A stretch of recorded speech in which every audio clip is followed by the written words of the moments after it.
Alain de Botton, a contemporary philosopher, yesterday tweeted how working at relationships often feels off because we all learn about love as kids from people who generally hide the work they put into relationships.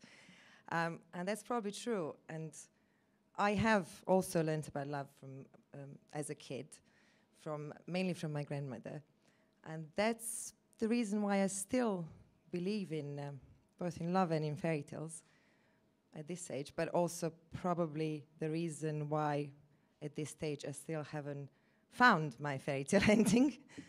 Perhaps a bit too much to expect in the modern age. But anyway, we'll still tell you the story of my grandmother, which is a beautiful tale of how she met my grandfather. It all starts with a question.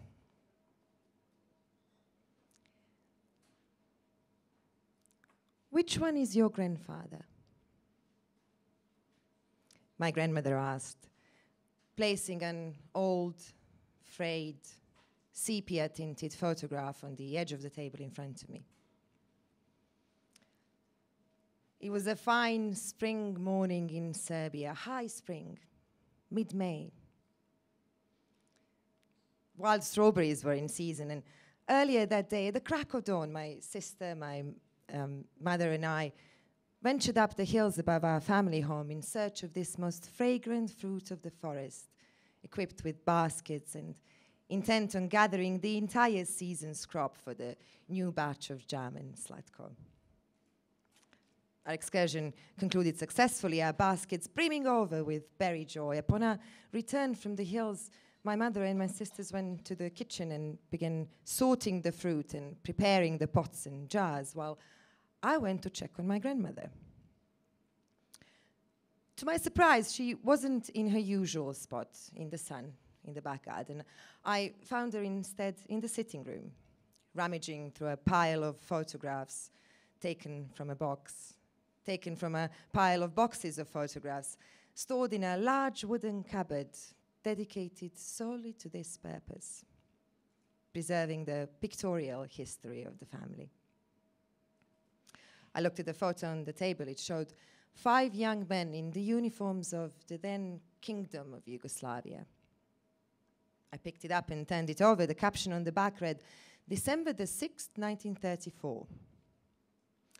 I looked at the photo again, the young men, their proud stance and big smiley faces belying the brewing troubles of Europe at unrest, the big black cloud that was beginning to descend upon the whole of it, soon to engulf the whole of the continent. Now, my grandfather had been gone for some 13 years at this point.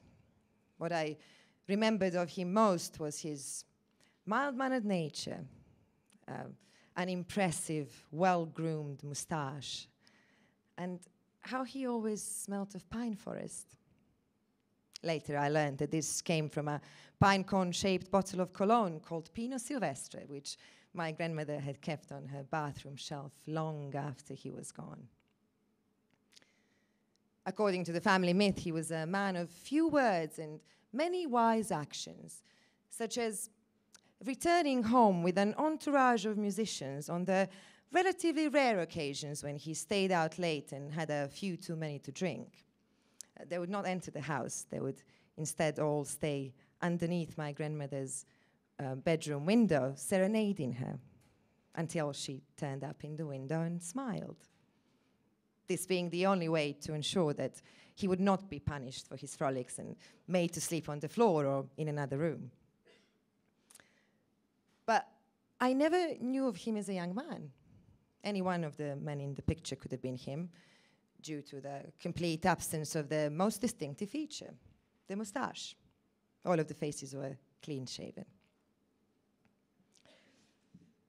I stared at the photograph and rubbed its frayed edges as if the answer were a genie in the bottle and will make itself known to me thus. Seeing my furrowed brow and squinting eyes, my grandmother thought she would give me a clue. He was never the tallest one of the lot, she said with an impish smirk. but he was always the handsomest.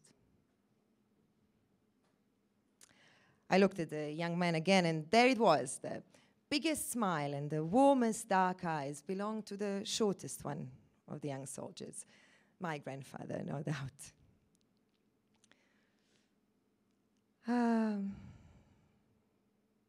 I remember the first time I saw those dark eyes. And the first time we looked at each other, we vowed to each other for the ever after.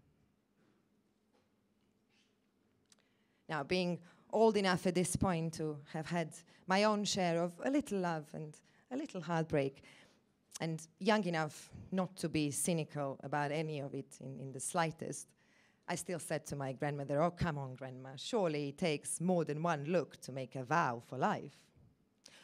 "Oh, aye," she said. "It takes more than one look for sure. It takes 3 looks." The impish smirk reappeared. "Listen, and I will tell you."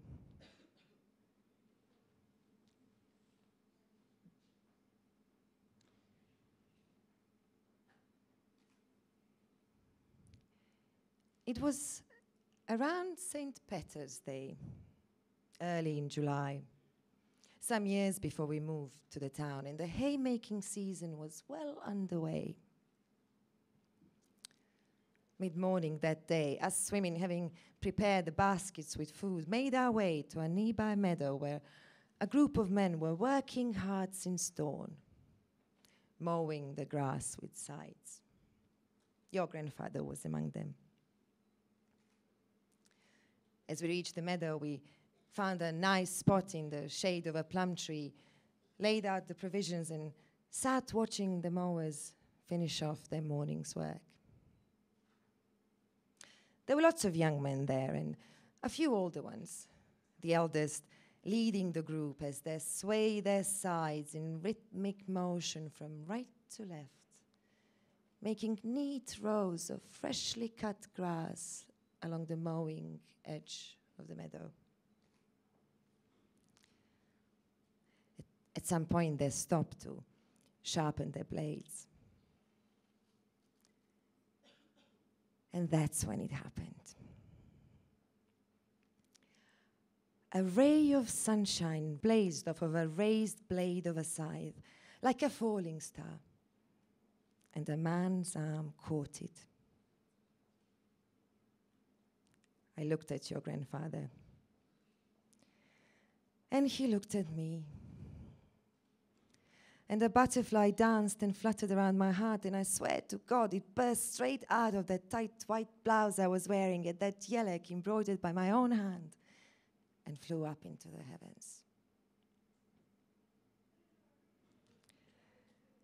I lowered my gaze after that and dared not look up for some half hour, pretending to busy myself with the lunch preparations, all the while feeling the burning gaze on my back each time the mowers stopped to sharpen their tools, and the force with which this one particular scythe was being wielded.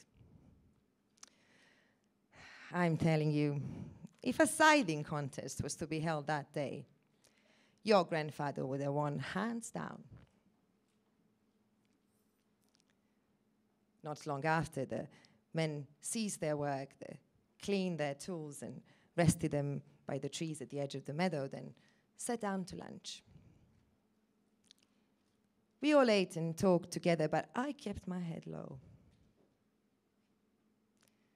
In the afternoon heat, the men raked and carted the hay cut on the previous day, and us women washed the pots and the plates in the nearby brook. Then some of us went to gather herbs and flowers in the forest, and the rest of us sat in the shade, knitting and embroidering. As dusk fell, the fireflies flickered and crickets came out to sing for the land. The day's work came to a close. The men put away their tools, collected firewood and lit a fire in the corner of the meadow. Someone caught a hare earlier that day, and this was now prepared to be put in the fire and put together with the leftovers of our lunch as a small feast to celebrate the day's harvest. Wine and rakia were brought out, and we all sat in the circle making merry, but not too much. There was still work to be done the next day, and the men had to keep in shape. The moon came out in its perfect crescent glory. The stars splattered across the firmament, complete with the 7 little vlags who had just come back from their annual journey and could now be seen in the sky every night. The stage was set for telling tales, the usual and the best way to end the day.